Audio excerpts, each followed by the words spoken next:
নিলাম। টিভির পাশাপাশি ইউটিউবে সরাসরি দেখা যাবে বিপিএল এর নিলাম। দেখুন, বাংলাদেশ প্রিমিয়ার লিগ বিপিএল প্রায় এক যুগ পর আবার ফিরিয়ে আনছে নিলাম পদ্ধতি। প্রথম দুই আসরে কেবল নিলাম হয়েছিল। এরপর টুর্নামেন্টে দীর্ঘদিন ড্রাফট পদ্ধতি চলছিল। দীর্ঘ বিরতির পর নিলাম ফিরিয়ে আনা ঘিরে ফ্রাঞ্চাইজি ক্রিকেটার ও সমর্থকদের মতো বাড়তি আগ্রহ লক্ষ্য করা যাচ্ছে। রবিবার আজ অনুষ্ঠিত হবে এই নিলাম।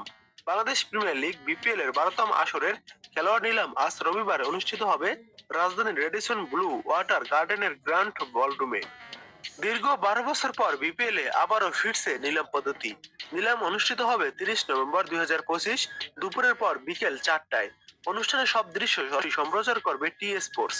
পাশাপাশি বিসিবির ইউটিউব চ্যানেলও লাইভ দেখা যাবে এই বিপিএল এর নিলাম।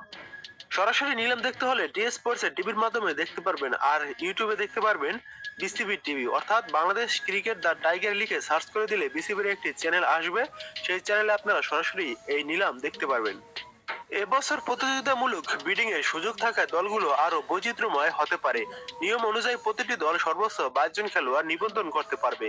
একাদশে কমপক্ষে 2 এবং সর্বোচ্চ 4 জন বিদেশি খেলোয়াড় রাখতে হবে। এছাড়া প্রতিটি দলে সর্বোচ্চ 12 জন সাপোর্ট স্টাফ অন্তর্ভুক্ত করা যাবে।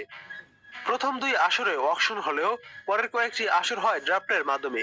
ফলে এবছর অকশন ফিরিয়ে আনা ঘিরে ফ্রাঞ্চাইজি মালিক, ক্রিকেটার এবং সমর্থকদের মধ্যে বাড়তি আগ্রহ সৃষ্টি করেছে।